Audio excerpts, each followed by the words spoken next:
Oh my goodness. Do do do do do ba da ba ba ba da ba. Boo boo boo boo doo ba doo boo. Let's get all set up and do the thing.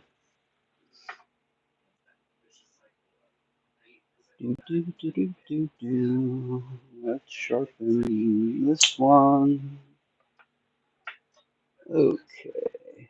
YouTube. Open the chat. Bum, bum, bum, bum, bum. Do do do do.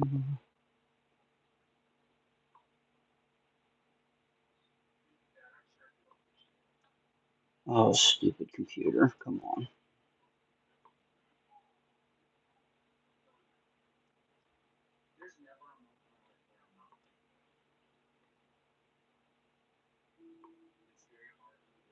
Bum, ba-da, bum, bum, ba-da, bum.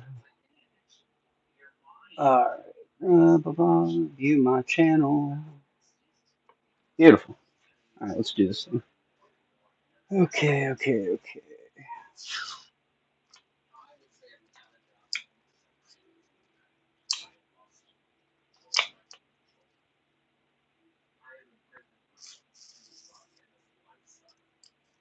Alright.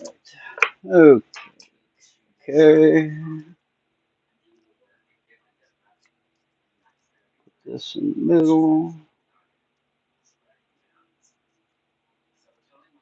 Maybe.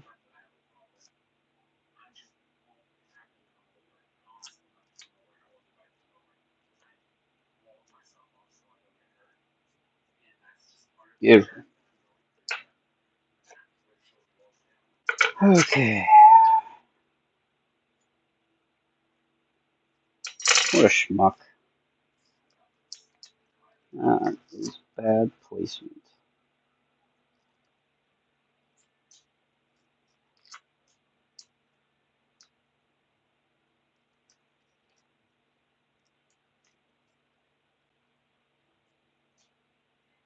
Aha.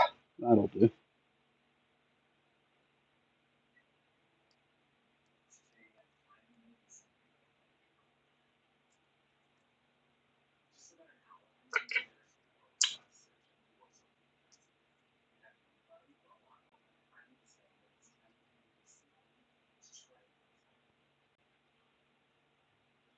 Beautiful. Okie dokie. How's it going to everyone? Okay, pivot to tip. Pivot to tip. Sharpen this bad boy up.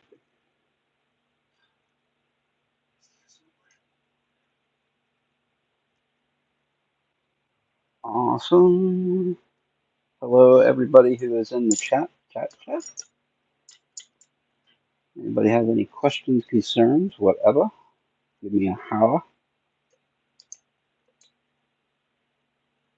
Actually, it's going to be an exciting week. We got some goodies coming. As of right now, I sharpen using regular plated stones. I have some resin bonded diamonds from Poltava coming. Ukraine will be here on Monday. So I will come on, do a live while I lap those plates. I got a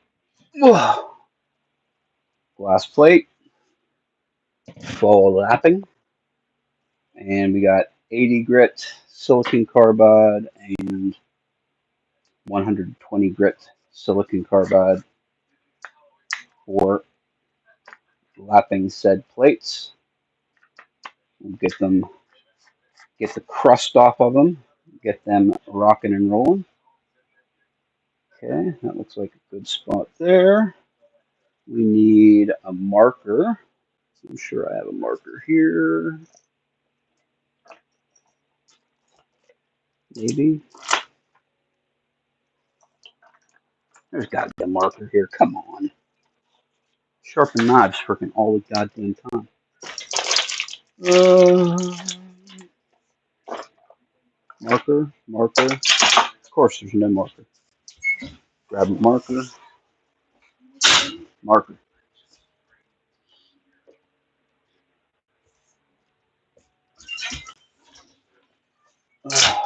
Marker.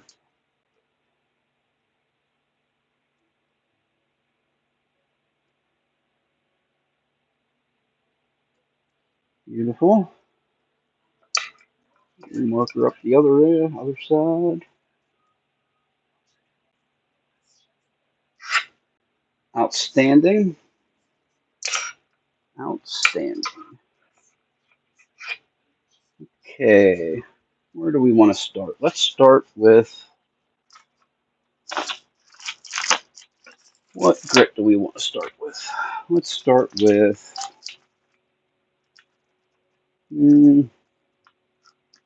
sort of 400 grit. That should be fine.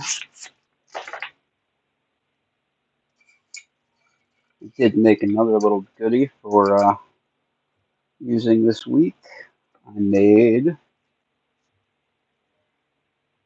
strap for the system that I can just clamp in as the last step. It was coated with 6 micron diamond. Okay.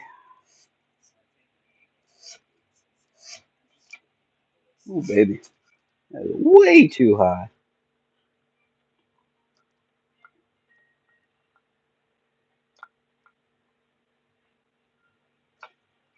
Okay. Also too high.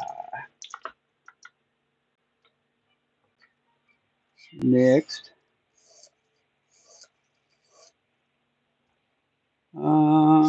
Still a little bit too high. Go there.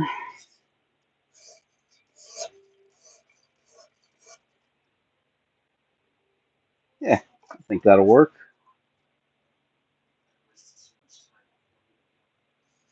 Actually go half a degree steeper. Beautiful.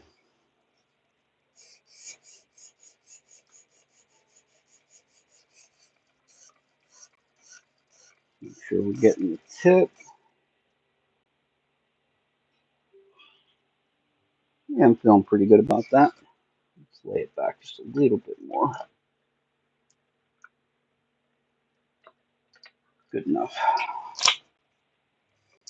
Check the other side. Make sure we're getting the whole length. Okay, we're hitting the heel.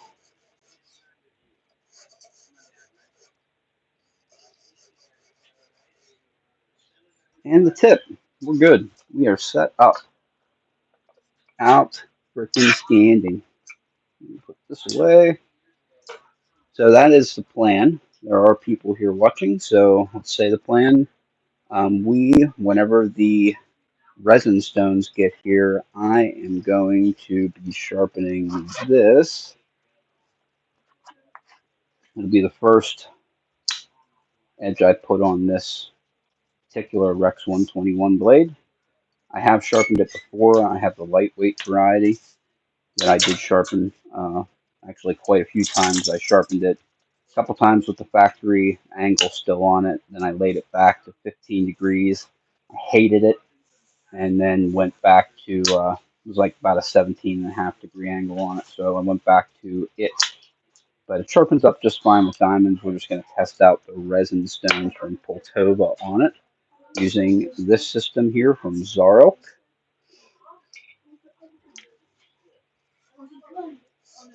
Let's get this guy sharpened.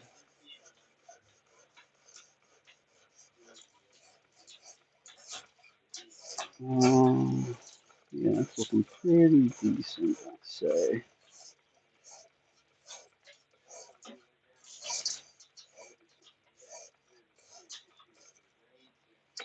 You know what?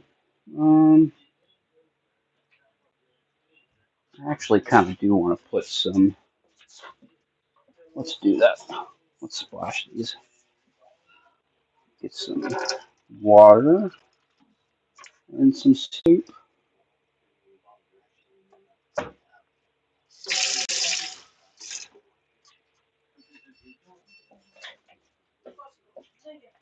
Beautiful.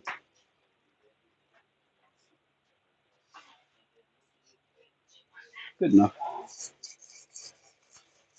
Just try out a little splash and see how it goes. Just a little bit of soapy water, just to get into the habit of doing it, because the resin stones are splash and go stones. So get in the habit of doing it. I think I'll be on probably when I get them. I probably won't be able to contain myself. I'll come on Monday and lap them to get the crust off. Because whenever they're pressed, they look basically identical to these, except they have about, I don't know, 4 millimeters of abrasive material on top of the aluminum billet.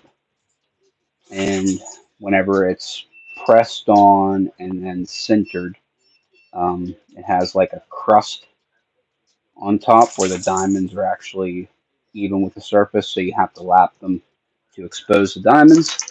And that is what we are going to do the day that they arrive, which is Monday. They're right down the road. I'm kind of disappointed that they didn't come today, but it is what it is. What can you do? Post office is a post office. They do whatever the heck they want.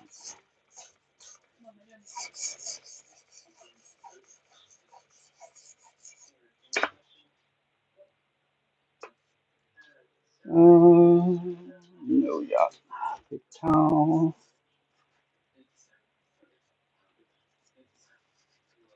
Awesome. No burr yet. Well, just burr at the tip. No burr at the heel. Keep on rocking and rolling.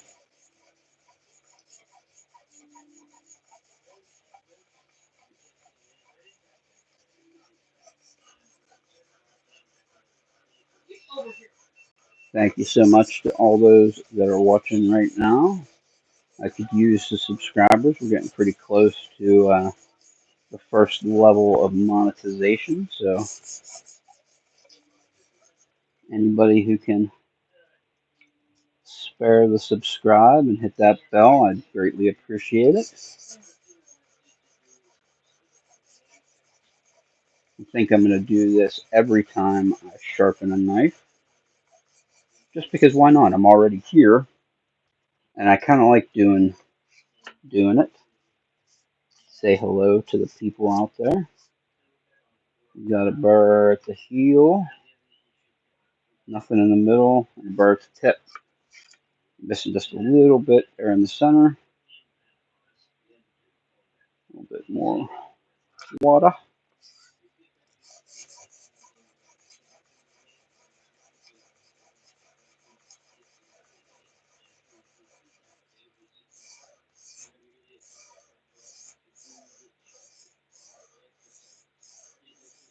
Even out the scratch pattern a little bit.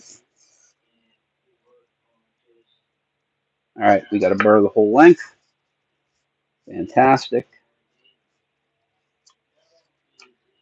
Flipper.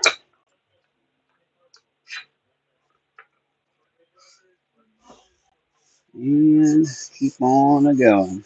Keep on trucking.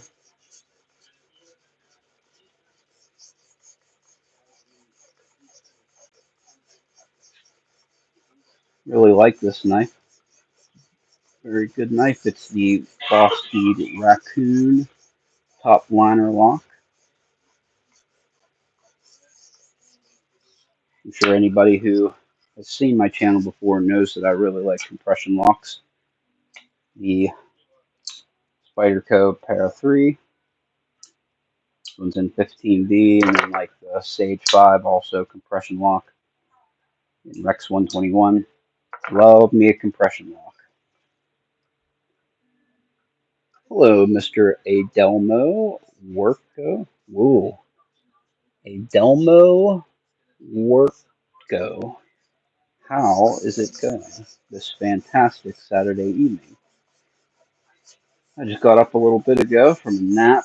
We woke up early and took the dogs to the vet for their annual vaccinations. So when we came home, they were pretty wiped out, so we just kind of snuggled up with them and took a nap. So they got a 3-year rabies today, bordetella, and distemper. They are all good for the year. It's too bad they don't have a 3-year bordetella and distemper, but it is what it is. It was nice because last year they were too young for the 3-year, but now they're old enough to get the full Monty. I feel pretty good about that burr. We're going to go a little bit longer at the heel.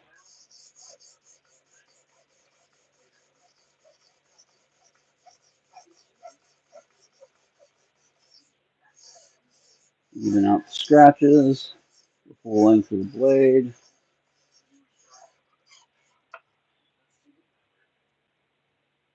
No, still not getting that heel.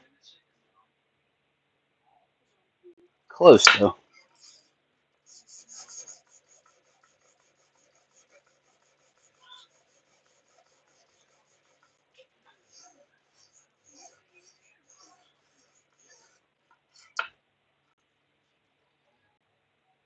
Perfect. Absolutely perfection. Okay, can you move the sharpening jig back a bit if possible? The knife is barely in frame. Oh, Jesus. That certainly is. Let's do that. There we go. How's that? How's it going, Dean? Nice to see you this fantastic Saturday. Looking forward to this Monday. I was actually mentioning it earlier. We got some new abrasives coming in. We will lap them using silicon carbide to expose the diamond. So I got a 6350 micron, which is like a 285 grit. We will hit that with this 80 grit silicon carbide. And then I have a 650 grit, which is a 2820 micron.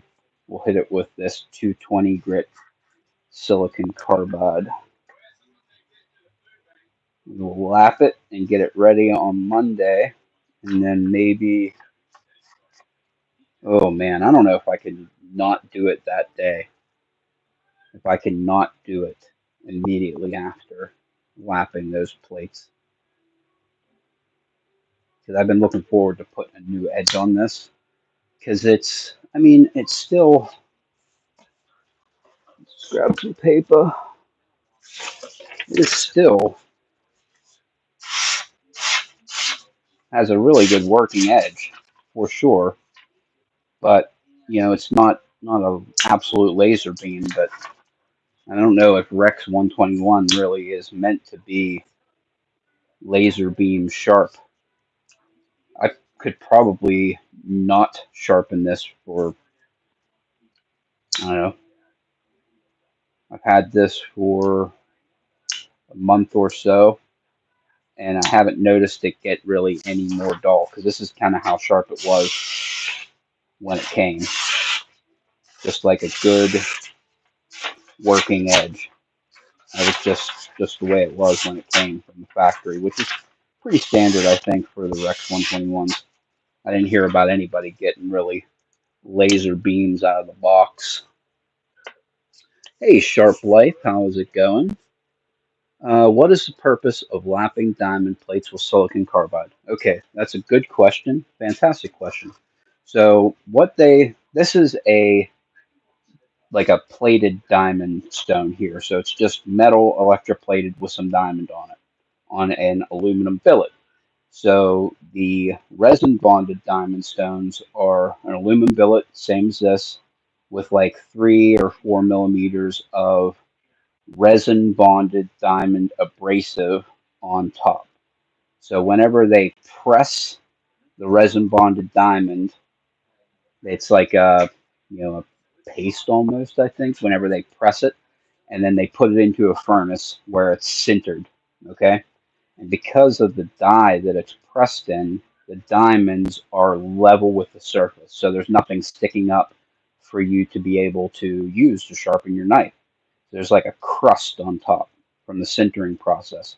And what you do is you take a plate, such as this, it's just a hardened glass plate, put silicon carbide with a little splash of water, and you're just going to take the diamond plate upside down and lap it in figure eights on the plate in order to expose that diamond.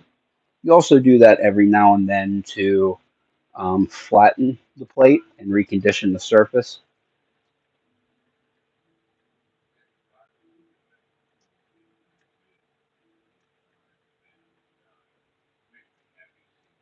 Perfect.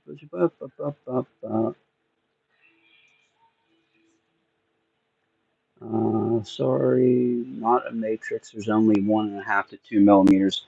I'm pretty sure there's at least 3 millimeters on these Poltova stones that I have coming. Let's actually take a look and make sure.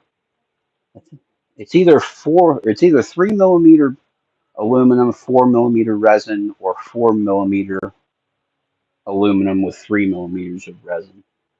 Let's check PDT, diamond, resin, stone.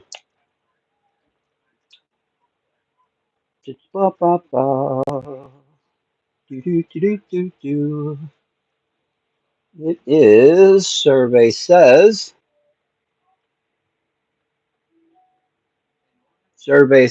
it is 4 millimeters of aluminum and 3 millimeters of resin.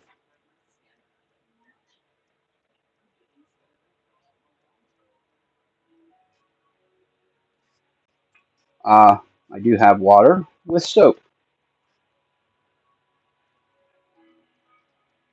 I'm sure you're talking about the soap water for the lapping, which any water that I use for any knife something, any knife anything, I always put soap in it. Just a little bit of slipperiness to remove the surface tension, because sometimes you'll have like surface tension with the metal. It kind of helps it to slough away. Because if not, it'll just float on the surface of the water, which is no bueno. No bueno. Mr. Lanyard Man, how's it going? You won't ban anybody today unless they deserve it, of course.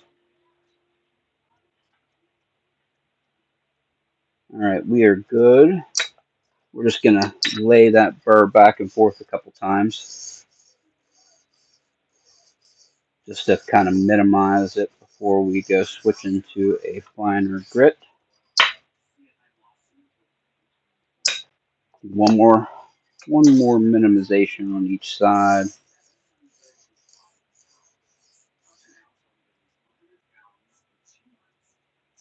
And then we'll move on to the 800 grit.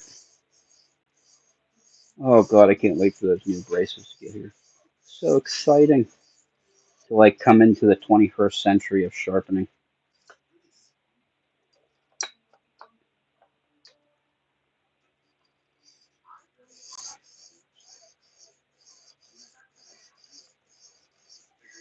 How's everybody doing this wonderful evening?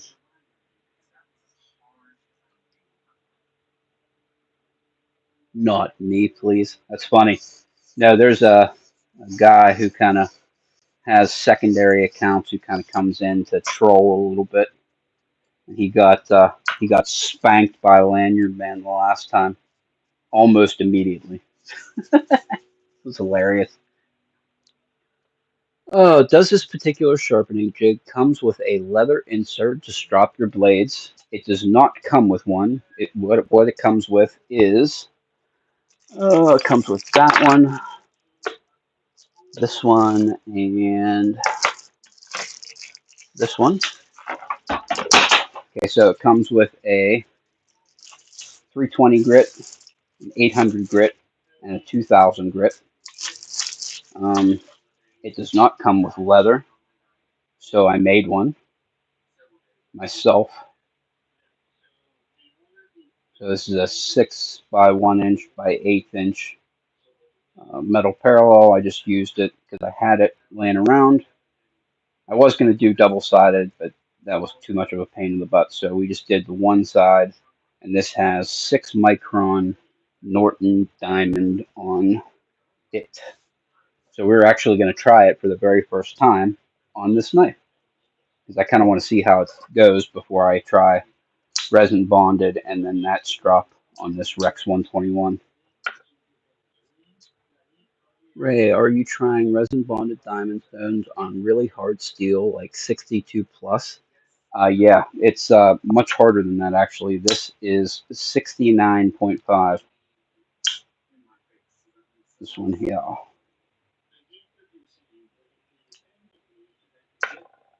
69.5. Tested it myself.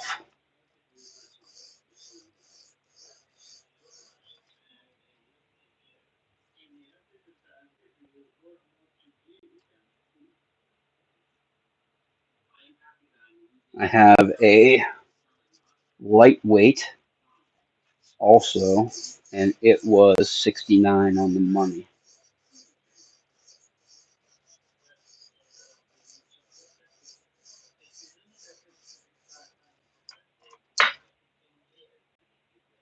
All right, I feel pretty good about that.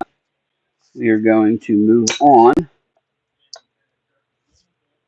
Lanyard Man, I'm mod for KDK, which is that Knight? He gets trolls constantly. I don't get any like real trolls. I get friends that make secondary accounts who troll just for fun. I always said that one of these days I'll have a troll show up and then I'll know that I've made it as a YouTuber. We will see. One of these days. Okay. Move on to the 800.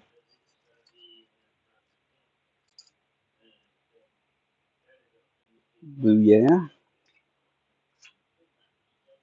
Little soap and water.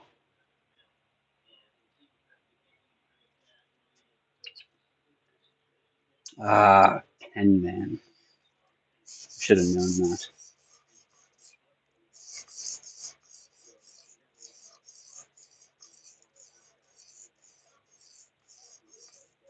Oh my. But anyway, how's everybody's Saturday going? It was a long one for me so far. Like I said, I took the dogs for, well, me and the whole family took the, well, except for my daughter. Me and my one daughter and my wife took the dogs for their shots, along with my sister and her dogs, because she had two dogs, a boy and a girl pit bull, and I had a shepherd or a golden retriever Anatolian shepherd puppy. So she had two dogs, I had one dog, and then her two dogs got together and made some pit bull puppies. So I took two from that litter, and she also took two from that litter. So we have mom and dad, two brothers and sisters that she has, two brothers and sisters that I have, and then my Goldie mix. We were all at the vet today getting their annual shots. So when we came home, one dog had a little car sickness on the way home, so he was pretty wiped out. So we just kind of laid down and snuggled up, and everybody had a little nap. Looking good. Your daughter has a golden retriever. Great dogs, I tell you. They are fantastic dogs. I don't feel like I would ever have to worry about her like biting anybody that came into the house or anything like that, or even out in the yard, or out in public for that matter. Um, my boy pit bull is protective of the house.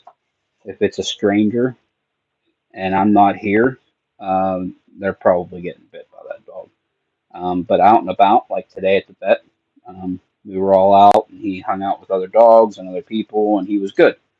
So I think that it's mostly the house that he doesn't like people coming into his space, um, which is actually kind of good, I think. So we'll leave him be.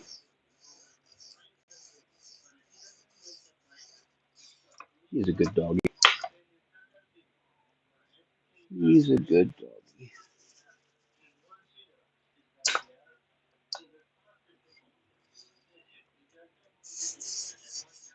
All right, let's flip this burr a few times, and then we'll move on to what is the next stone in this progression. 1500, 2000, and then 3000. So we're going to go through a full progression with this. Um, I kind of got the resin bonded stones specifically for this. This will take a polished edge, I think, but this definitely not. So I just got two stones to start off with. I got a 6350 and a 2820, which is like a 285 grit and a 650 grit. And I think that should be fine for doing the Rex and this Maximet. Just tested this one too. This one's 68 on the money. So we're gonna give it a go whenever it gets here. I'm pretty excited. It's gonna be nice to step up into the 21st century of sharpening. I mean, you don't actually have to lap them. You can kind of start using them right off the bat, and the crust will just wear off slowly. But I'd kind of like to have them cutting like money right away. So we're gonna lap them and then use them.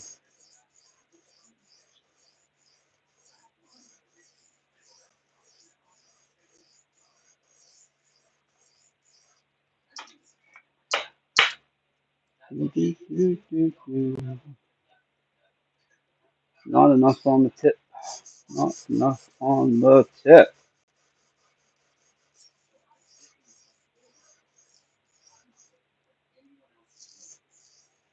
Just a tip for anybody out there who doesn't sharpen on a regular basis or have never used a sharpening system like this, Star Oak. When you go to the tip, um, it's good to put your finger under the tip so that you don't accidentally roll off the edge and knock that tip off. It doesn't take more than a couple passes you going over that tip to round that tip off.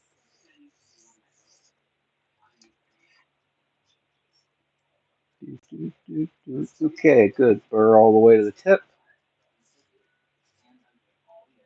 Oh, tell you, these stones that actually came with this system aren't that bad.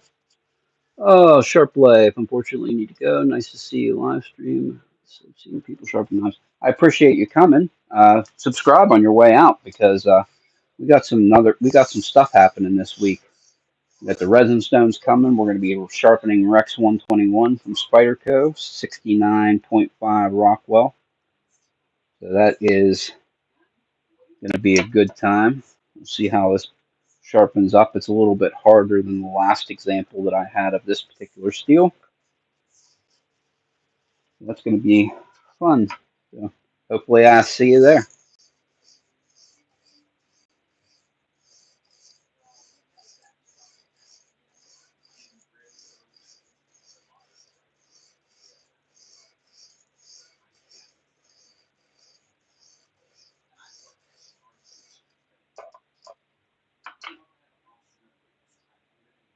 Okay, good. We got burr on that side. Let's do a couple burr minimization passes on this side and then the other side, and then we will switch grits.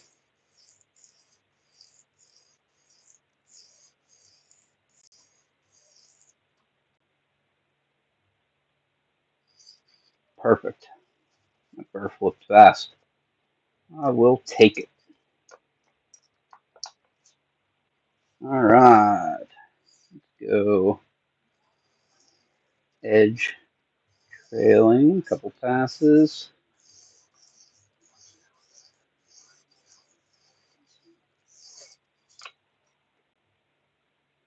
Beautiful. We are switching now.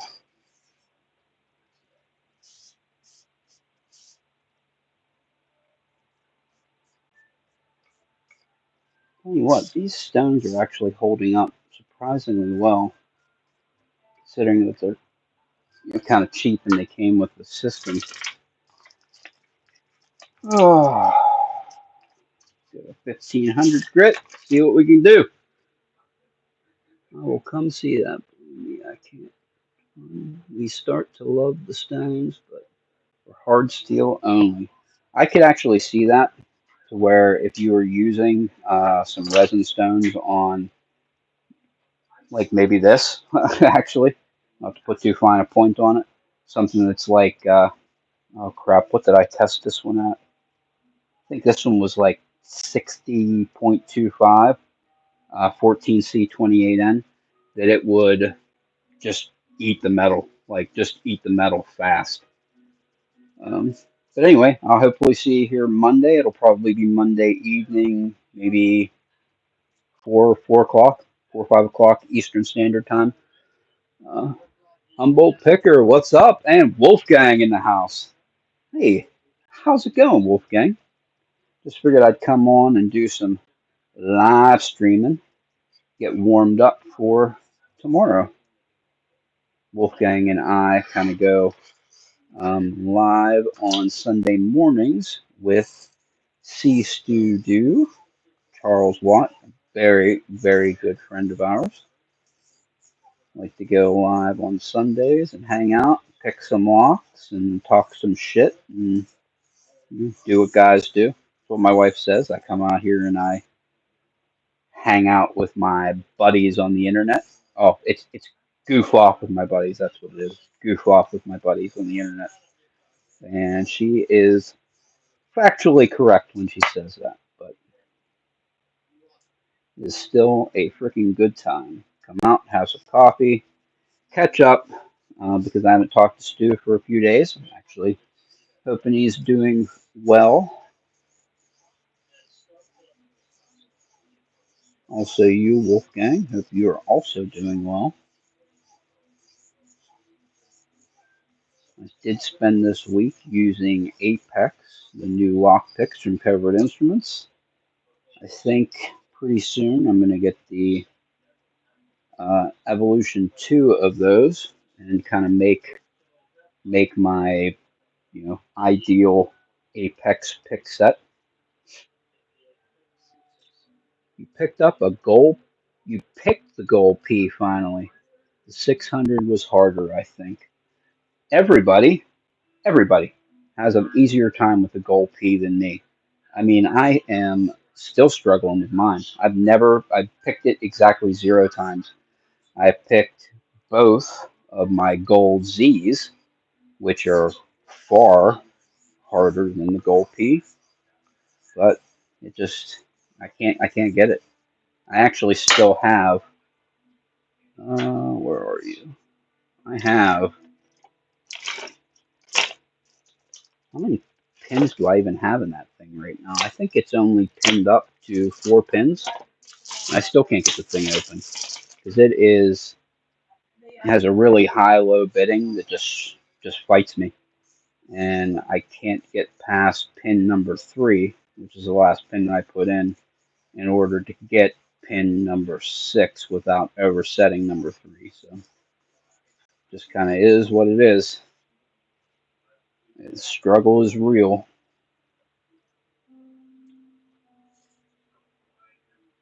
Number 700 and 717 is picked, but I need another guttable lock to pick to get your purple belt. Well, congratulations. That is awesome. Try the curve pick. Actually, I should probably show you the P that I'm talking about on my goal P. Here it is right here. There is my goal P. And I just can't not overset this pin in order to get pin number 6. It doesn't matter even the Jimmy deep. There's a Jimmy deep. There's the Jimmy deep. Here's a Jimmy deep. So you have to, in order to get the Jimmy deep under, you need to lift the ass end of the pick in order to get under, and then try and hit number 6, and you see you overset number 3 doing that. So I need to either make a pick that's deeper, but then I don't know how the hell I'm going to get under number 3 because I already have to lift up the ass end to get underneath number 3 in the first place. So yeah, it's messy. It's messy. Put it that way. It has to be a 15th out pick because the keyway is so narrow and redonkulous. Wolfgang has the craziest roller coaster bidding. It absolutely does. It is a nightmare. Alright, let's see if we can get this edge done here. I also have another little experiment going on. I've been trying out new Loctites for my pivots on these, and I decided to try a different brand. And one of the particular brands actually came out with a new product. Let me grab it. Actually, I don't know how new it is. It's just new for me because I've never seen it before. Oh, where are you? Aha, there you are. So up until now, I had been using... there, okay. Now I got everything I needed. Up until now, I had been using regular Loctite brand name Thread Locker Blue, and it works sometimes and sometimes it doesn't. It's the brakes. So I tried this Loctite 248. It is also blue Loctite, but it's more like a glue stick, and that also works just kind of sometimes. You know, it's not very strong, blah blah blah, but it is what it is. You can't use red Loctite because then you have trouble getting things apart later on. So I've been on the hunt for better, different Loctite. So I found a different brand, Thermatex, and we're going to try their blue Loctite. That is what's on this bolt. And we have their, oh, this is the new one that I'd never seen before. Their orange Loctite, which is high strength removable. So it's supposedly stronger than blue, but removable to where you don't need to heat it like red. So we tried this one on this bolt. And this should be set up at 8 p.m. tonight. We can give it a try in about an hour.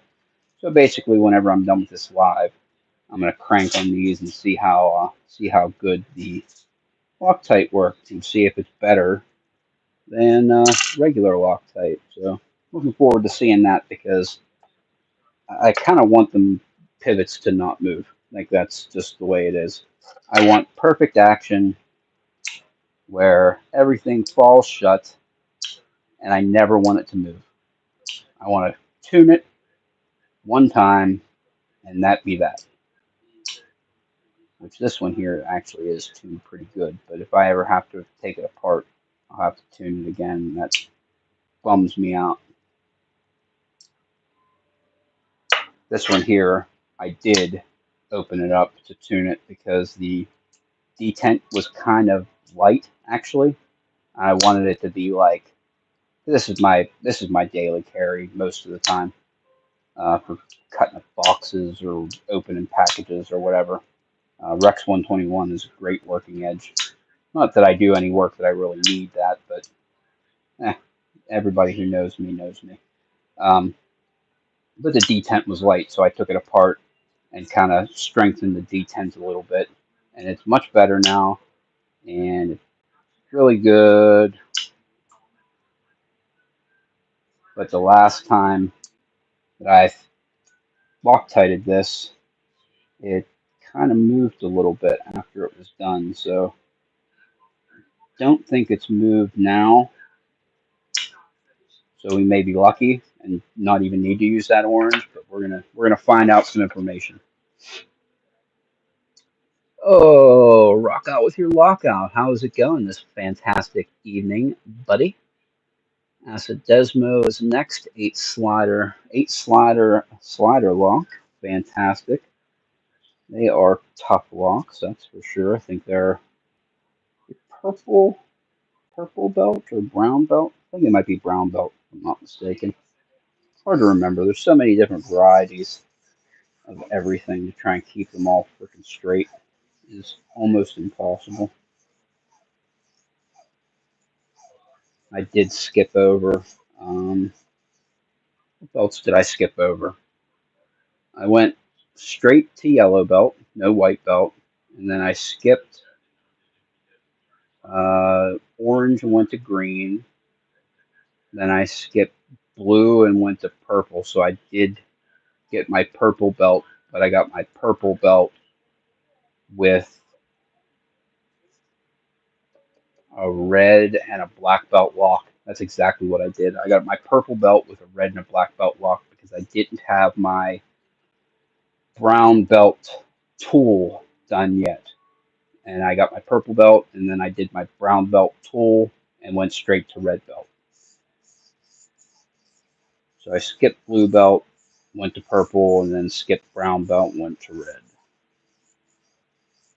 Because that was all I needed to do was that brown belt tool in order to get upgraded to red belt.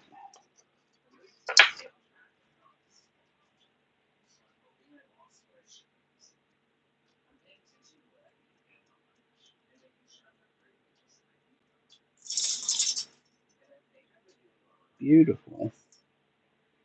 We have a burr. Time to flip it. Give it one more burr minimization, and then we'll start on the other side.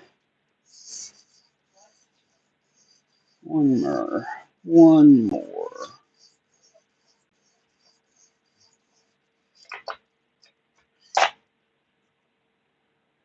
Beautiful. Now we're going to go to 2000 grit.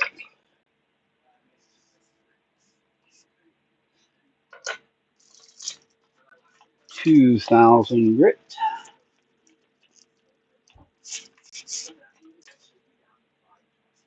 All right.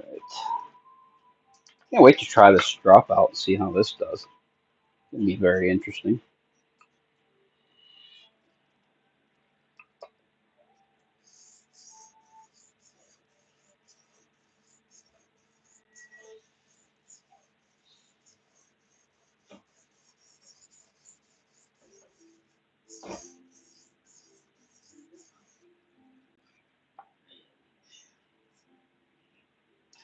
Good. Just refining the scratch pattern at this point.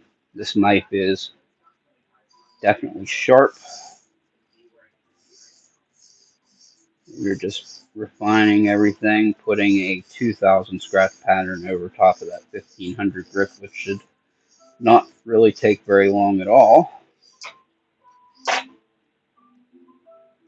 Yeah, burr's shrinking up nicely.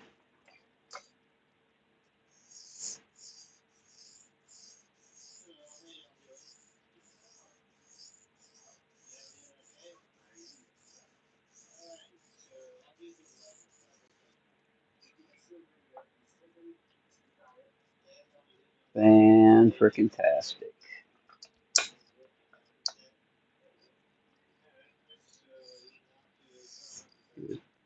edge trailing pass to lay that burr back down, and then standard edge leading passes.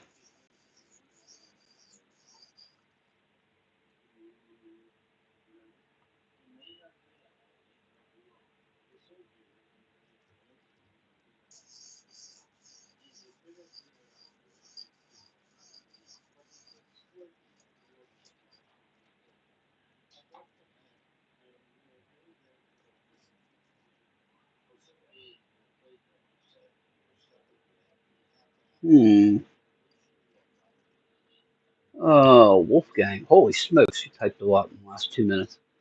Acid Desmo, they both have 6 and 8 slider versions. Haven't tried picking them yet.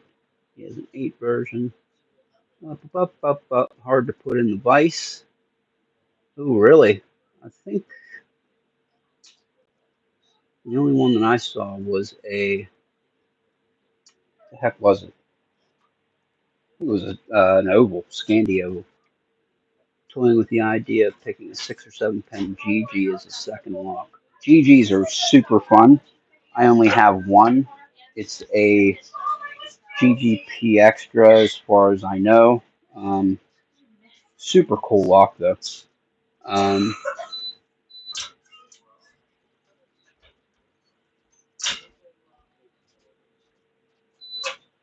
7x7. I actually have one sitting right there.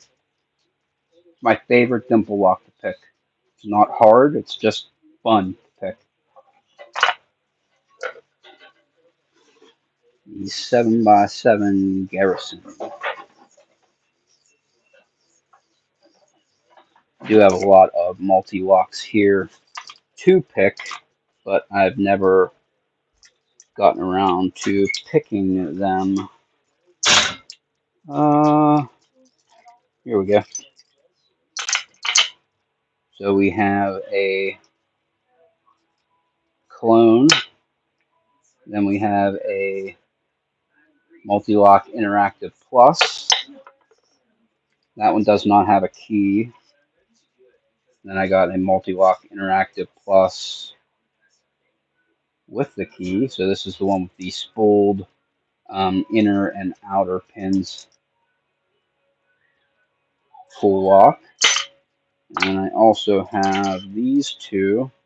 These are multi-lock interactives that have serrated drivers. So they stopped making these, God, probably 20 years ago or something. I think it was 20 years ago. Serrated drivers. So we got one that was grubbed up for me by Keybeard, and then a standard one, and then we have just a regular multi-lock interactive here. Got a lot of them, and I could pick some of them. I could pick I could pick the plus without the key, and I could pick the generic one.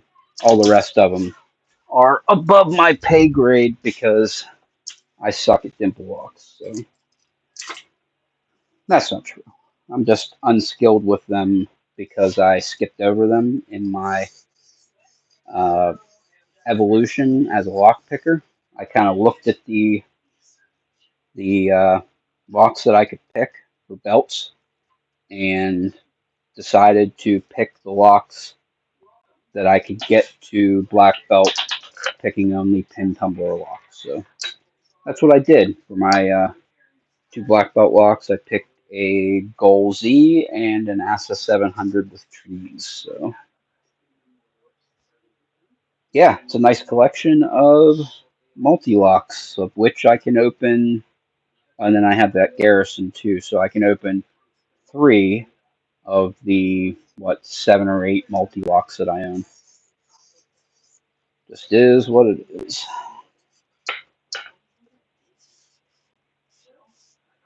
Most of my dimples that I've been picking lately have been high pin count stuff anyway. Um, Gold V18, Gold D9. What was the other one I was picking? It's actually right here. Kaba 8.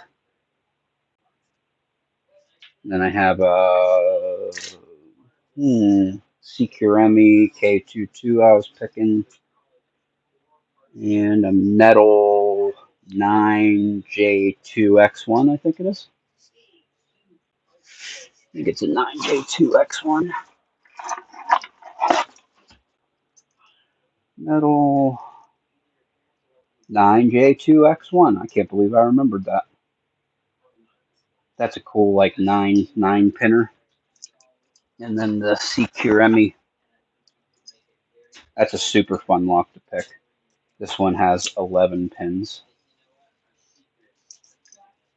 This is one of my favorite dimple locks to pick, that's for sure.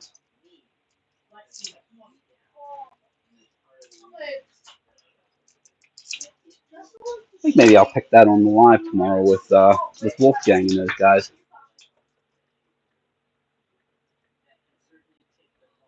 New sub here. What sharpener is that? Well, thank you so much, Silver Commander, for subbing. I appreciate it.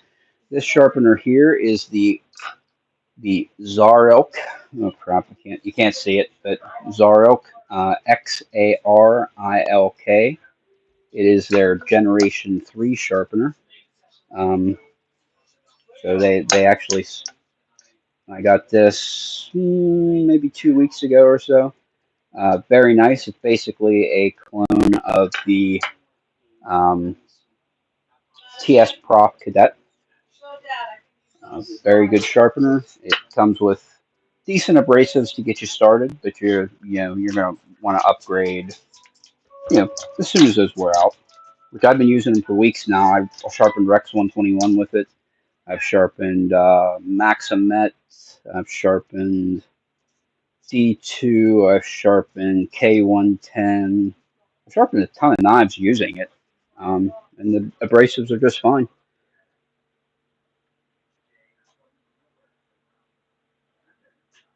Rock out. Let me play with the ABBA 14 pin. That is this one.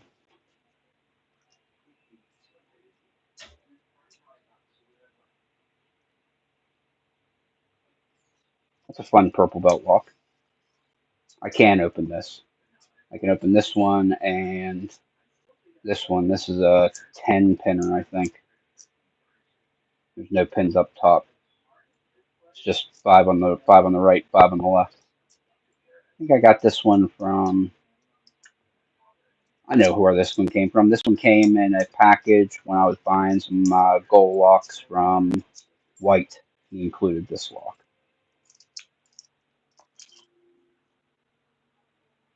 Anyway, this is our chip sharpener. I did a live last week about it. It has a link in the description there. Uh, I don't get any money from them or anything like that. So it's a good sharpener, though, no doubt. This sharpener from TS Prof for this level of sturdiness is going to cost you about $400. So or so.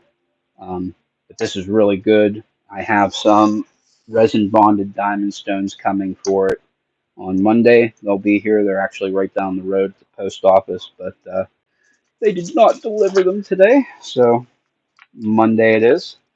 I got everything that I need to lap them and get them seasoned and dressed in so that I can use them to utmost efficiency as soon as they get here. I explained this earlier, but since you're asking about it, well, you didn't really ask about the stones, but we're going to tell it anyway. Whenever resin bonded stones come, the way that they make them is they take the material, they press it onto the uh, aluminum billet that it's attached to. They press it onto there, and then they throw it into a furnace and sinter it. That sintering process kind of makes a crust, like a glazed crust on top, to where the diamonds are just even with that crusted surface, so they don't cut super good. So what you do is you lap using silicon carbide like this.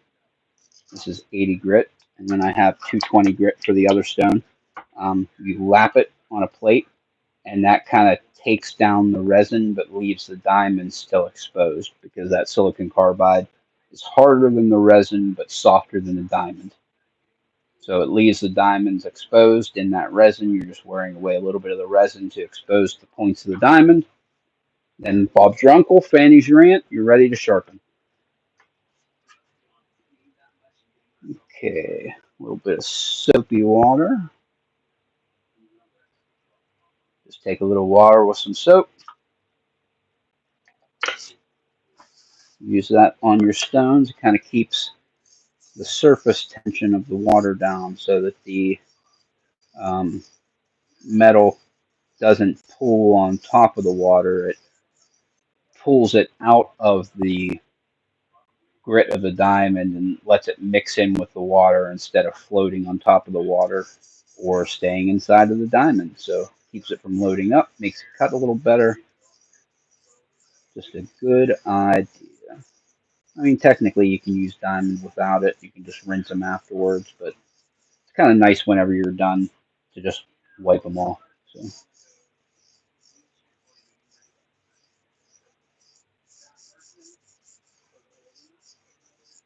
oh, what a wonderful Saturday. I appreciate you subbing, though. That is fantastic. I'm getting pretty close to the point where eventually we will get our channel monetized, which would be really awesome, because I know I don't make a lot of content. I go live more than I make actual videos, but um, YouTube has definitely been putting ads on my stuff since the beginning. And if they owe me 50 cents of ad revenue, I want my cut. Plus, it would be kind of cool to have like memberships and where I can like make special stuff for people,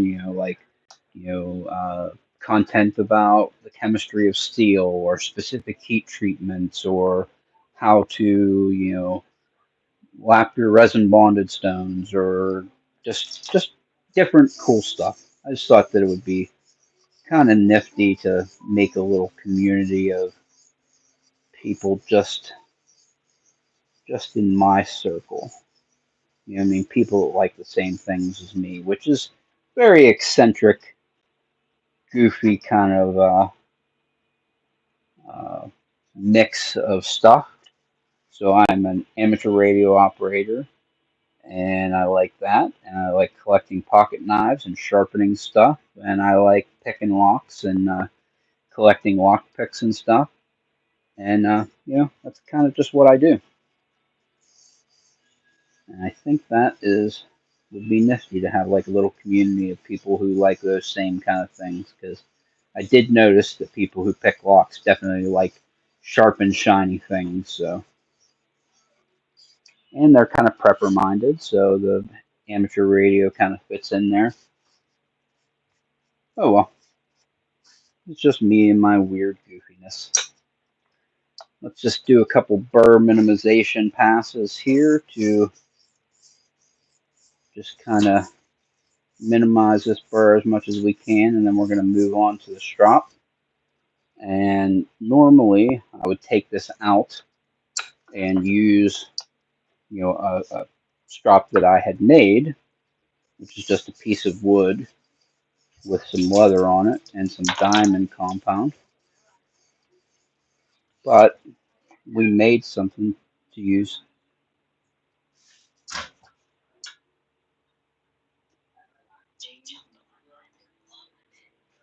Oy vey. That was my kid coming up because the dog poked her in the eye. That's nice.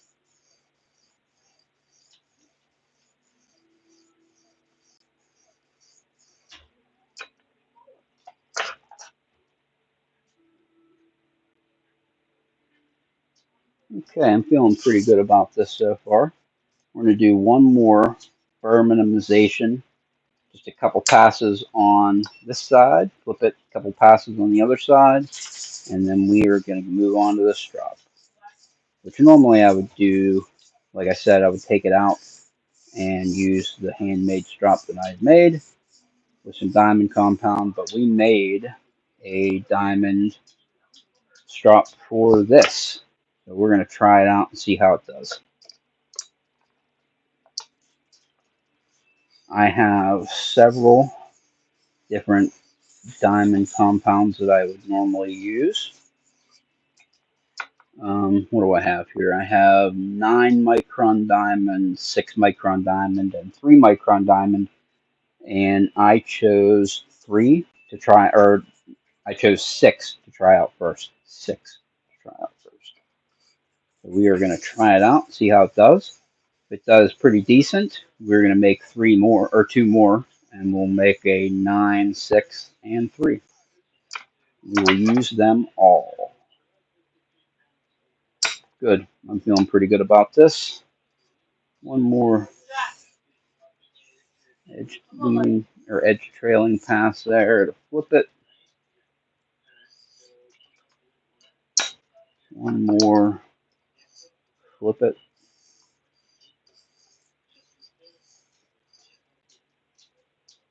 Good. Good, good, good. Okay, wipe off soap and water and metal dust. Good. And then we're going to try out this new diamond strop. So, buzz is going that way, so we put this edge up.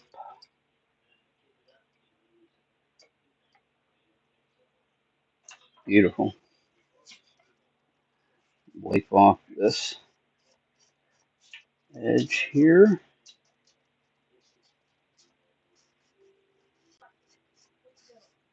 Okay, so whenever you strop using this machine, you always make sure that you are only draw, and then lift, draw, because you never want to push into the blade because you will cut your leather,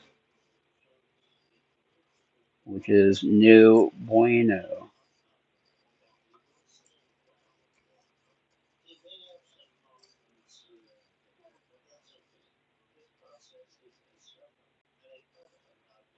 Start at the tip, go to the heel, because I started at the heel, went to the tip with my edge leading passes. So we will start at the tip and come back towards the heel for my edge trailing passes with the strop. Kind of keep it going in the same direction as the scratch pattern that I put on it already. We've all gone the whole way from 400 grit to 3000 grit.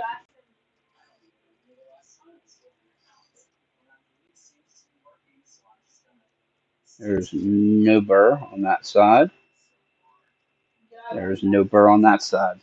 Not that I can feel anyway.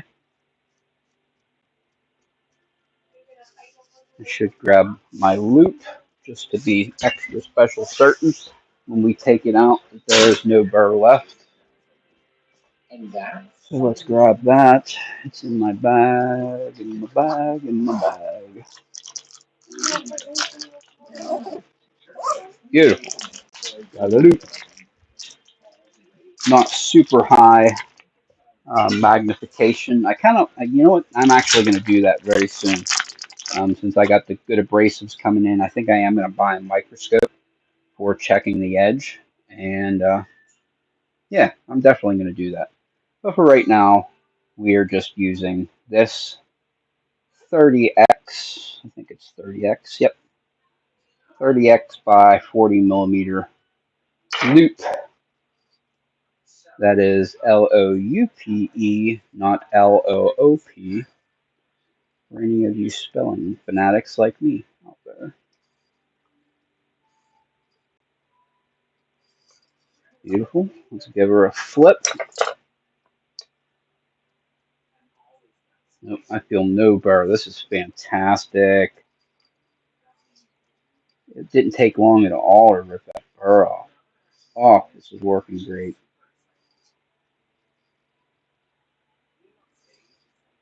Tip to heel, tip to heel.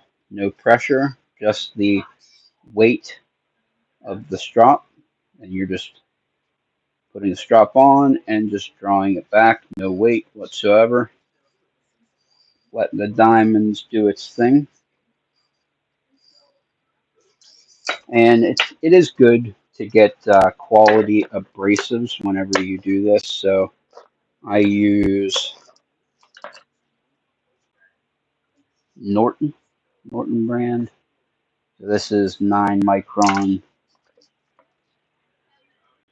6 micron, and 3 micron. You can see which one I use the most is the 3 because that's what's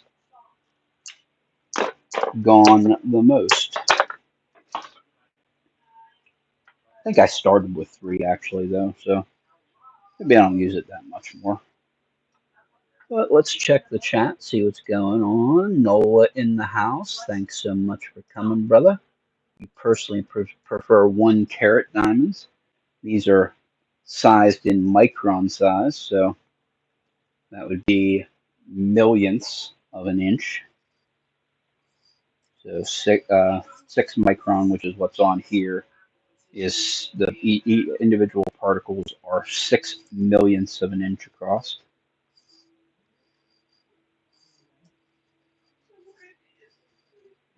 I think that's how that works. I think those are millionths of an inch. Or is it million or thousandths of a millimeter?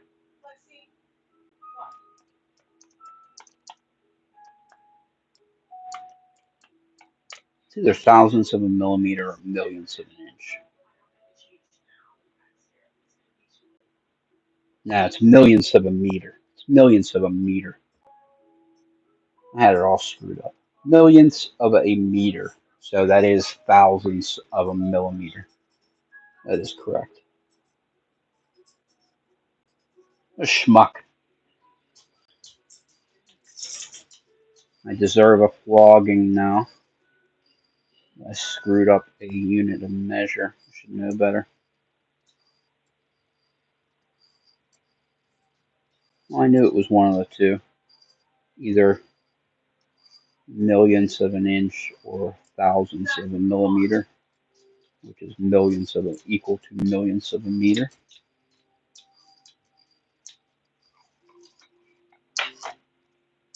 I always measure everything in thousandths of an inch. I'm a machinist in my soul. You see, always in thousandths of an inch. Always, always, always, always.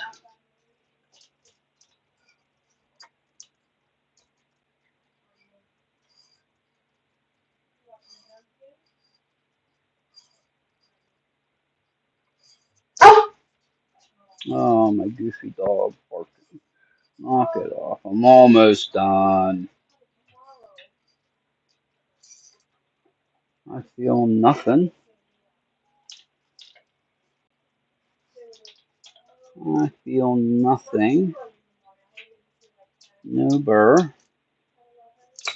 One more couple passes on this side.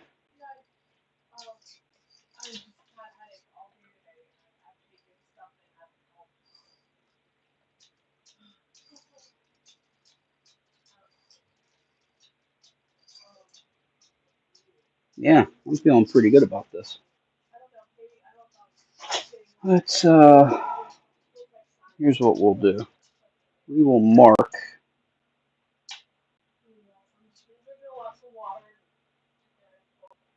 its location here. That way we can put it back pretty close to where we took it out of if we need to go back, which hopefully we don't.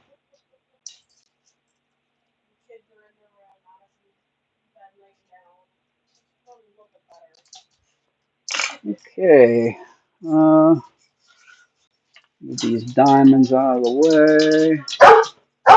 Let's just put them back in the sleeve like everyone. Lexi, knock it off. We call her the big moosey. She is a big moosey. One of these days I'll show a picture of her on the channel. 800 and 400. Okay, we should, there it is.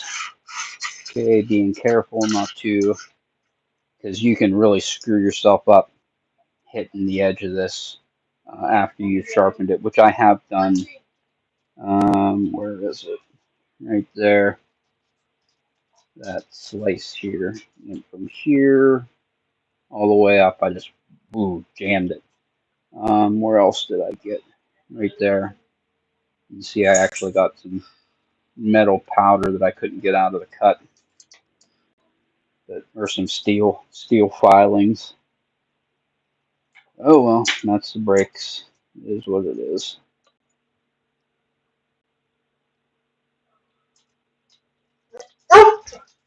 Lexi, shut it. Oh, you don't want to get shavings on the glass down there. Oh, I guess I shouldn't. Huh? I was using uh,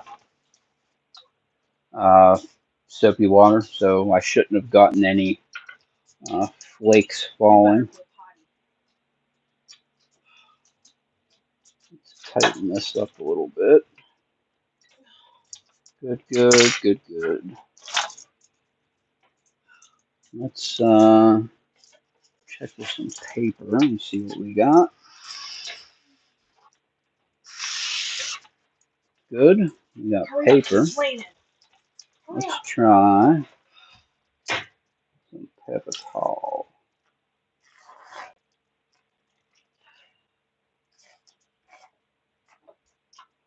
She's sharp.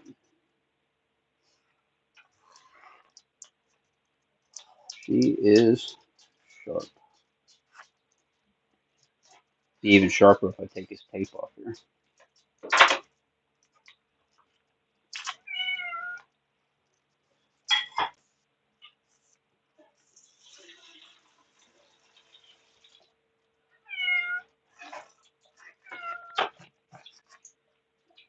Yep, she's a laser beam. But that is something that is pretty standard with Sandvik 14C28N. It takes a really good polished edge, which this is pretty darn polished. We went the whole way to 3000 grit and then 6 micron diamond strop. I mean, we could have polished it a little more if I hit it with a finer grit diamond on the strop, I suppose. Let's try. Ooh, that would be fun to try. Let's try that. We're going to try a toilet paper roll.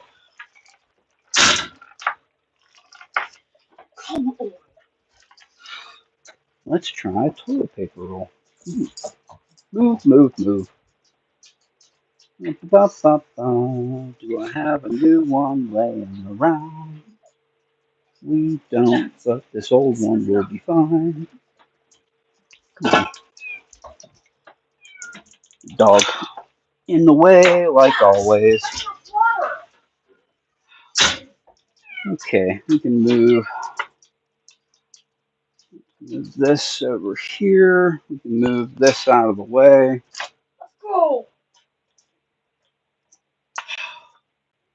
I've never done this, especially on camera before. What I normally do is I just hold it and go see if I can cut it. Let's see. Oh yeah, I'm too. This. Oh my god. It doesn't work. Let's just try this.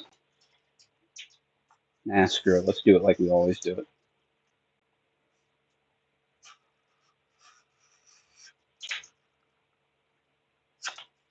Why did she come into the door?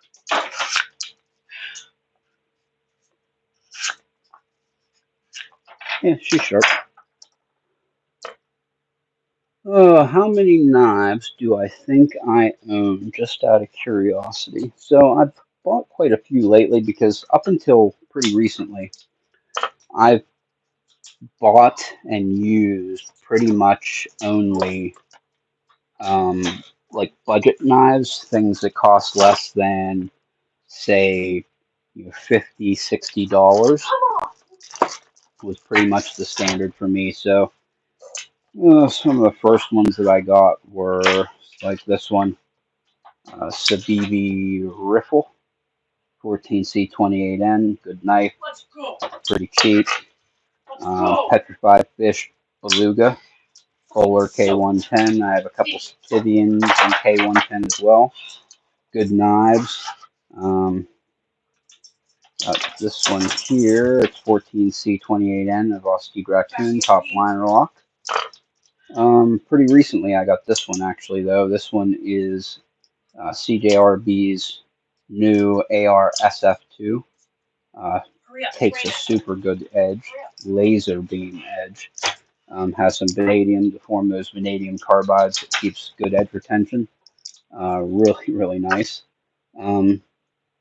But what I got pretty recently, actually, probably just like a month ago, was, I'll just show you. I got a knife from CJRB they put out that was, where are you?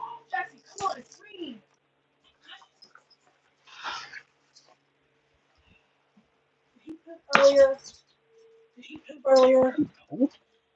Probably. All right, so I got this a couple months ago that they came out with. That was this one. This is the CJRB Pyrite Light in, maybe if I can get it to show up, S9DV, and it is a proper super steel. So after I got this, it was like, boy, it's actually kind of worth it to pay a little bit more money to get a knife in a good, really good steel, powdered metallurgy steel. So that sent me down the rabbit hole where the first one I got was the Spyderco Stage 5 and CPM S30V.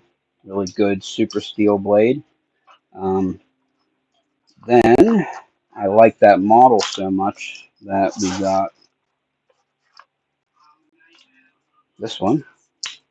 This is CPM Rex 121. I've sharpened this a freaking ton. I'm actually using this system here. This is my cardboard knife. I use this one every, actually I'll use it tomorrow to cut up all the cardboard in the house, put it out for the garbage man. Just destroys cardboard. I've sharpened it so many times because I put on the 17-degree edge that it came with. It was good, and then I was like, you know what, this would probably be better with a 15-degree edge. So I took and put a 15-degree on it and hated it. So I went back to the 17-degree edge with it. It doesn't like those super steep angles. So we got that one. Then we got, what else did we get? We got this one next. The Paramilitary 3 in Micro Melt Maximet. And then I like that one in Rex 121 so much, so we got another Sage 5, this one with G10 scales in Rex 121. And then the latest edition was this one, Spyderco Paramilitary 3 in CPM 15V from Big Brown Bear, Sean Houston. It is absolute laser beam, super nice knife, great steel, worth every penny that I paid for it. You can usually find a place, if it's like your first time buying from 10% off, definitely worth getting. You can tell I like Spydercos now because I got that first Spyderco and it was like, these are freaking awesome. So we had to buy all of them. Oh, How many knives do I own? So probably, I don't know, a dozen or so. I think the next one's either going to be the Sage 5 Salt in Magna Cut or the Manix 2 Lightweight in 15V. or the Sage 6, the new one that comes out that has the compression lock, but a button operated compression lock. That one's going to be an S9DV. So there's so many cool knives to get, and so many cool steels that I just get all excited and get all cool steels. Anyway, I run into issues with the handle coming apart. If I try and tighten it, the blade won't come out easily. I bought a number of years ago Smith & Wesson as a serrated edge glass breaker belt cutter. Needs to be sharpened now. Well, I can't suggest enough getting a fixed angled system like this. You can get this one, costs about $110, $115 on Amazon. Works great, comes with abrasives. They have their Gen 2, which I also have, which I've also used on this channel. Very good. Runs about 90 bucks. Also a very good sharpener. Or this is actually what I usually suggest people to get first, because this is what I got first, and it really is worth every penny that you spend on it. It costs about $60. You can usually get it at a sporting goods store near anywhere, and that is the Work Sharp Precision Adjust Fixed Angled System. It just comes with the base that you set up. Let's just move this crap out of the way. So it has the base. Put this part on the base, click it into place. Comes with a knife holder thing here. Goes in there. And then it comes with an abrasive arm, which is a 320 grit, a 600 grit, if you could see the darn thing. 600 grit, there you can see it. And a 3000 grit ceramic. And you can see where I ground away the plastic so that I could actually get into the corner and sharpen the corner of Spyderco's where this heel comes in. Because at the very beginning, I actually put a choil in this one because I couldn't get into the corner. I'm like, crap, how the hell do I get in that corner? Well, you grind the plastic away a little bit. That's how you get in the corner. So I was able to do the other Sage 5, this one. I was able to get the whole way into the corner using this sharpener. This is what I put the 15 degree on that I ended up having to fix with this other sharpener over there. But it definitely cut. It cut even this. It had the Rockwell 69 even. This one's 69 even. The other one's 69.5. This is a great sharpener to get. Definitely worth every penny of that $60. I was actually thinking about putting it out there and telling people to email me if they wanted to send their knives to me to sharpen. Just sharpen them on a live stream like this and then send them back to you. Actually, I don't know if that would be cool or not. If it'd be more trouble than what it's worth. I don't know. Anybody who has an opinion on that, put it in the chat or in the comments of this video, or email me. I have my email linked, and give me your opinion on it. If somebody would be interested, if you think it would be cool, whatever.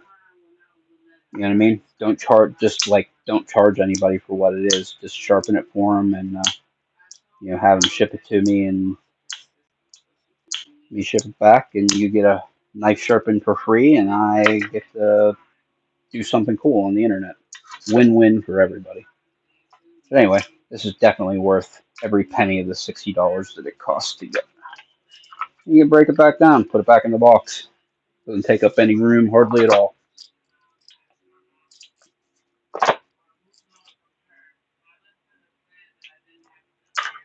Oh, does anybody have any questions, comments, concerns, anything that they want to go over? Any questions that they have about knife sharpening, super steels, chemistry of heat treat, uh, lock picking, freaking anything? Anybody have any questions about anything before we wrap this thing up for the day? I can't believe I've been sitting here talking to myself for 90 minutes. Oh my goodness. Oh my goodness. If you just told me a year ago I'd be talking to myself on YouTube, I'd have told you you're crazy man. Crazy man, I say. Humboldt Picker has a K bar that could use a new edge. I'm telling you, I think it'd be kind of fun. Let people send in their stuff. I'll sharpen it for you. You can watch it on video, me sharpening it, and then me just send it back to you when I'm done. Just think I would have to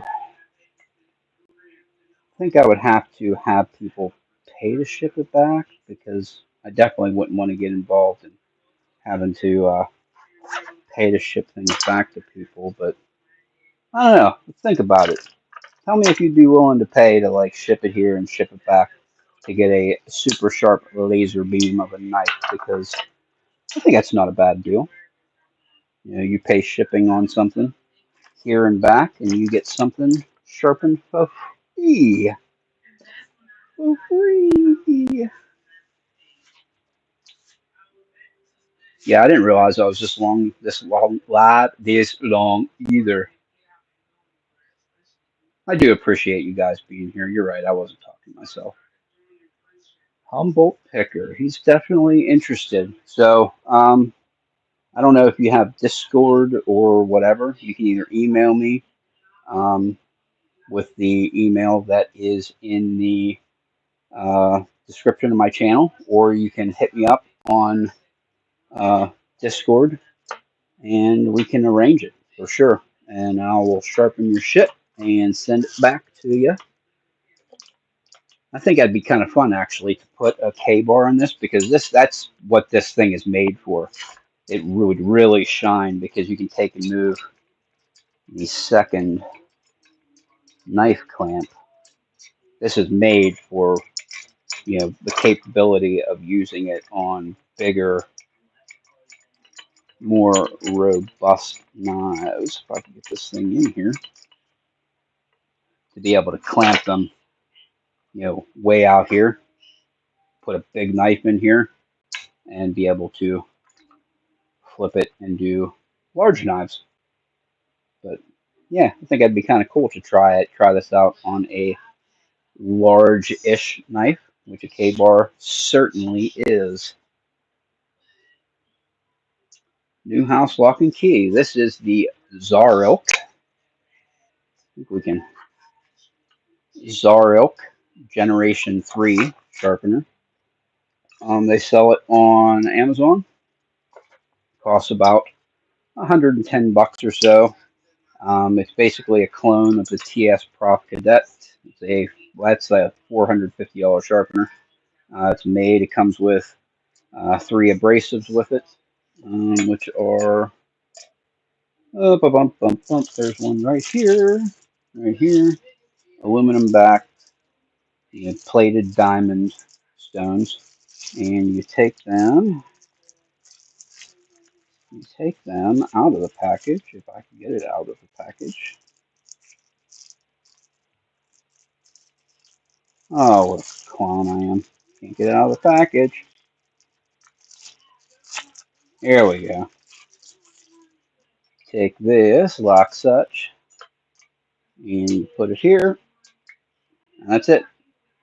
It holds stones, and you can get whatever stones like I have. These are plated diamond stones. They last a good long while. They cut any steel because they are diamond. I've used it to sharpen Rex 121, Rockwell of almost 70. Um, but I have some resin bonded diamond stones coming. They'll be here on Monday, day after tomorrow. And I'm going to come on and do another live actually, lapping them. I got a nice glass lapping plate right here and some AV grit and 220 grit silicon carbide powder to lap those plates and get them cutting good. So we're going to do that on Monday when they get here. I'm going to come on, lap them, and probably put my first edge, other than the factory edge, on this knife.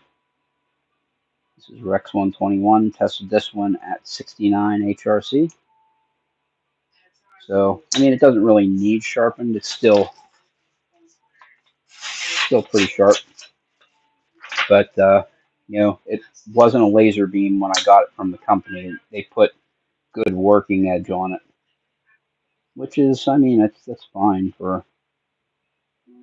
Well, it's still sharp. I hate to freaking sharpen a knife that doesn't need to be sharpened, but I may, just so that I could try it out on a nice hard steel. Because what else do I have that's super hard? We got Maximet here, Micro Melt Maximet from Carpenter. This is 68 HRC. I tested this one. It was 68.1 or something. Good hard powder metallurgy steel. 15V. This one definitely doesn't need sharpen. This one's about. Oh, what did this one test at? Oh, was it 65.5? That's what this was. It was 65.5. God, Sean really did pull every freaking scrap of performance that he could get out of that 15V steel. Here's about. Let's see if we have it right here. I think I got it. It's 90. There it is. There it is. So this is Crucible's data sheet. So like Rex 121, which is that other orange knife that I have over there, it runs about 68 to 70-ish HRC. So this is all the magic, all the chemistry involved. Chromium 4%, carbon 3.4%, ton of vanadium 9.5%, tungsten. So the things that are forming the carbides in here are the chromium, vanadium, tungsten, and molybdenum.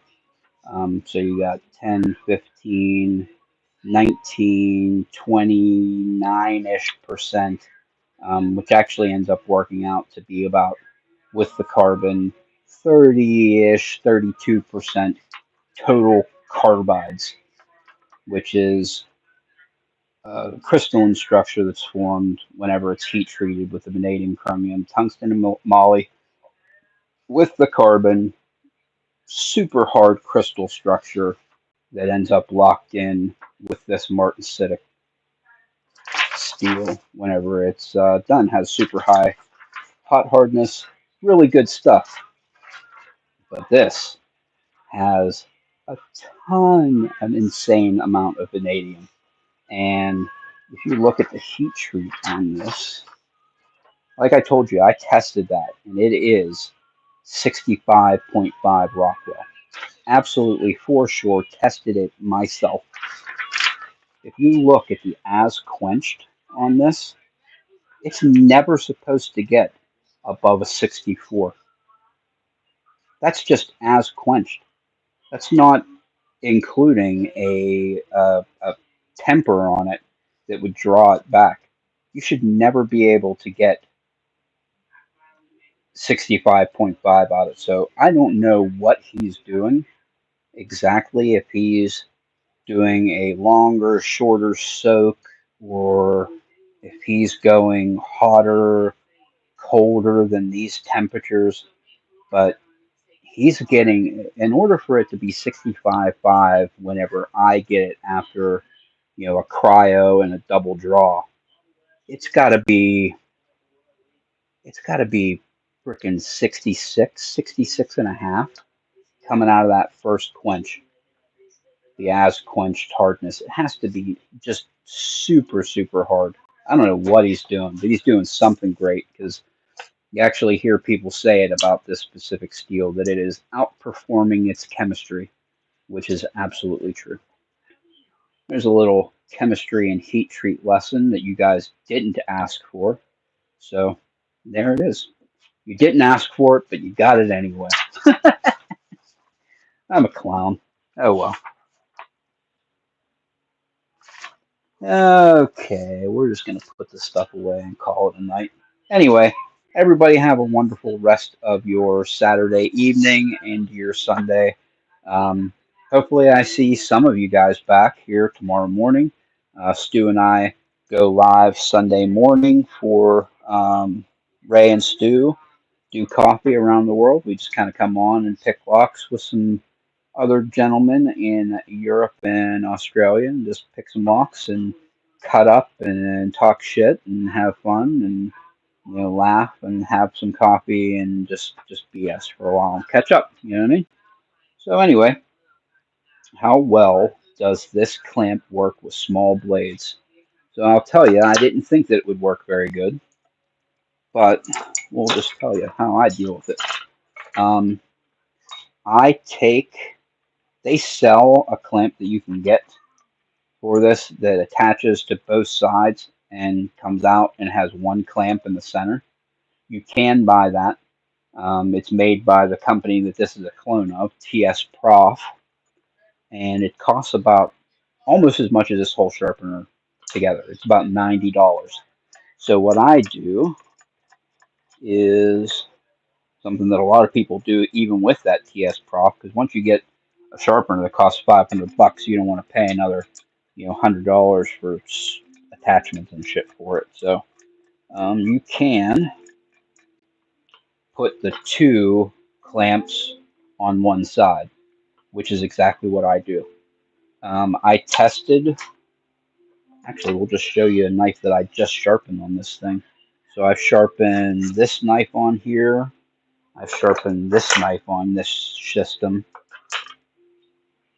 I just did this one on this live stream.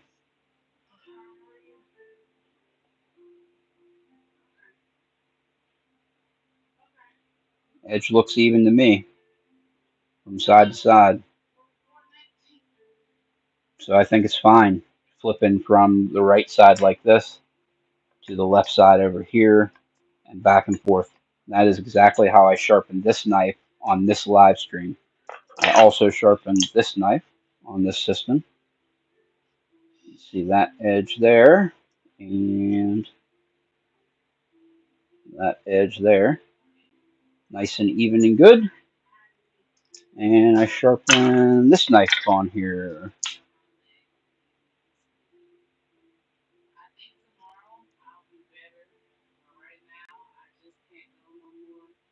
Nice even, edge bevel, all is good with the world. So works just fine. I was thinking about getting the attachment and decided against it. I think it's a waste of money. I don't need it. You know what I mean? So maybe one of these days if I hit the lottery I'll get it, but I don't really need it. You can either use two clamps on the one side like this, or you could actually, I've seen people take off the second clamp and only use one and just clamp their blade using the one clamp. You could definitely do that too. Works fine. It's good.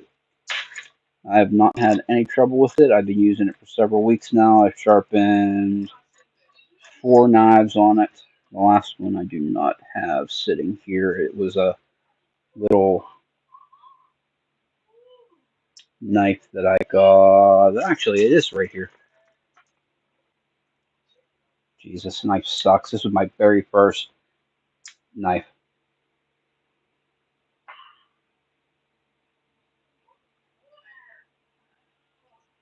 CRKT M2102G. That is a crap knife that I got many, many, many, many years ago. I actually removed the safety lock on it. God, this was back when they made. Why would you bother hollow grinding a knife like this if it's going to be. God, this thing has to be 40 thou behind the edge. Just bananas why you would take the time. God, it's 45 thou behind the edge. It's terrible. Get it? There you go. Actually, 48 thou behind the edge. God, it's awful. Today, these days, you would never be able to sell this knife. 50 thou behind the edge. Oh my God, that's terrible. I got knives that are like freaking 12 thou behind the edge that I paid less than $60 for. Like this this one's super slicey, full flat grind. Well, technically a saber grind because it does have this little flat portion here at the spine, but super slicey. See how slicey it really is.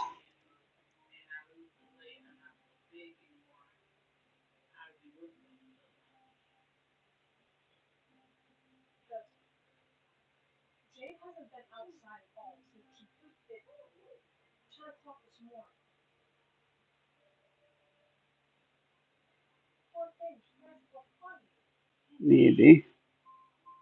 There it is. 16 thou behind the edge on a knife that was, $60. That's just, knives have just gotten so much better.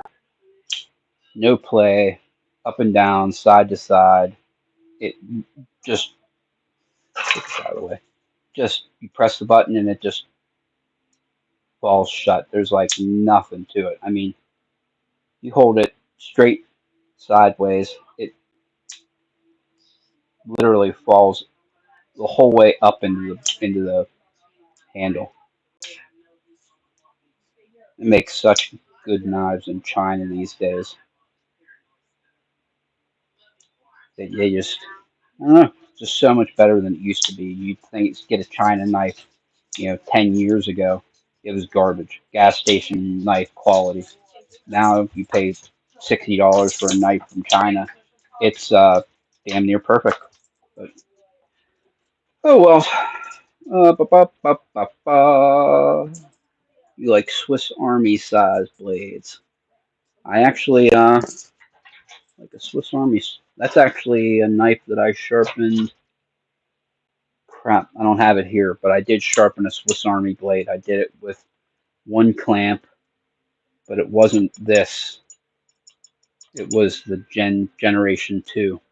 And I showed a little bit ago. I used this to sharpen a Swiss Army knife. It was the Fisher model of the,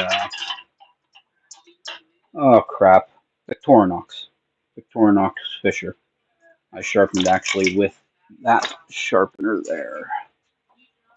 What else we got here? Can't make it in the morning, so I'll have to catch it later on. Well, I appreciate it. Thank you so much.